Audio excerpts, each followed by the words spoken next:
From the heart of the nation's capital, this week with ABC News Chief Washington Correspondent George Stephanopoulos, live from the Newseum on Pennsylvania Avenue.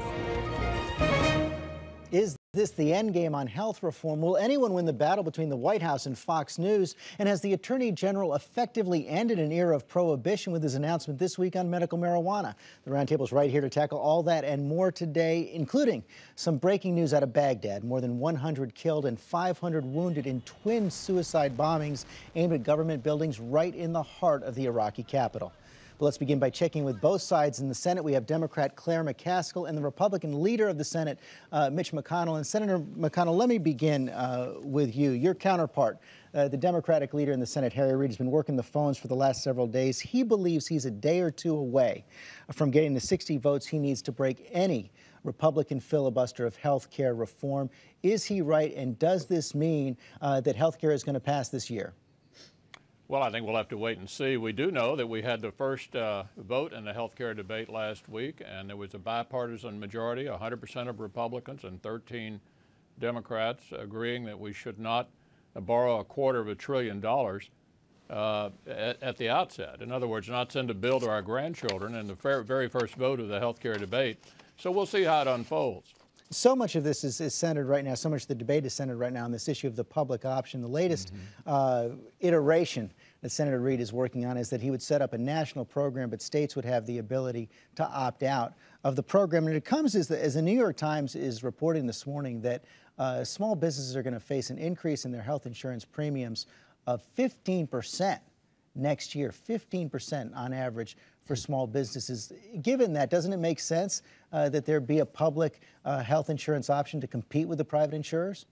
No, it doesn't make any sense at all. In fact, I think 100% of Republicans have indicated they don't think having the government in the insurance business is a good idea. What we do know about this bill, though, George, aside from whether or not there's a government insurance company in it or not, we do know it's $500 billion in Medicare cuts. We know it's $400 billion in tax increases on individuals and businesses. And we know the CBO says that insurance premiums for everybody will go up. That's the 85% of Americans who already have health insurance.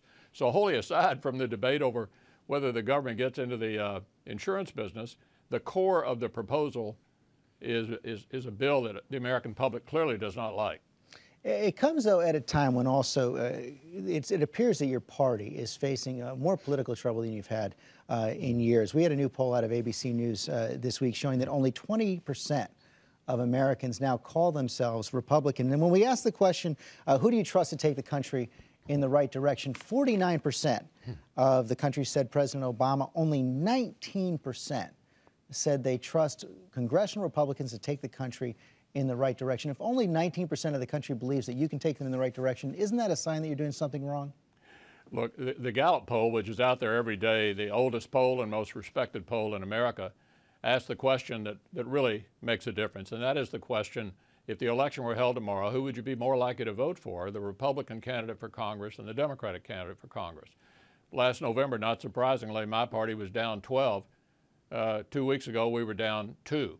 So the issue is not so much whether they're identifying with Republicans or Democrats, but how would they vote? And I think you sense over in Virginia, for example, the candidate for governor on the Democratic ticket in Virginia is complaining about the atmosphere in Washington, causing him problems. I think you just want to talk about the politics of all of this, George. I think it is clearly not working for the administration or for the Democratic majority. At a time when only 19% of the country believes that congressional Republicans are taking the country in the right direction? I think something like 22% like Congress, and it's run by the Democrats. I think people are disaffected right now, but the fundamental question, George, is not whether they're disaffected, it's how will they vote. And we'll have an early test case of that over in the Virginia governor's race here in just a couple of weeks. So you don't believe that the Republican Party in Congress has to make any course corrections right now? Well, we're going to offer alternatives. We have been all year. We're going to offer alternatives on the health care debate. The American people will have a chance to see that there's a choice, and that will be important going into next year's election. And finally, but do you believe in the end that you're going to be successful, or is the president going to get what he wants this year? Well, look, I'm not going to predict the outcome. What I do know is that all the nervousness is on the Democratic side. You saw that last week, and with 13 Democratic defections on this effort to do this Medicare reimbursement issue without paying for it by sending the bill to our grandchildren. We know there's nervousness among Democrats over this increasing view that Congress is acting like a teenager with their parents' credit card, not worried about who's going to have to pay the bill. Before I let you go, let me ask you a question about the swine flu. The president declared late Friday night a national emergency to give the federal government more power to deal with the spread of the H1N1 virus. Are you comfortable with that declaration, and is there anything more Congress can or should be doing?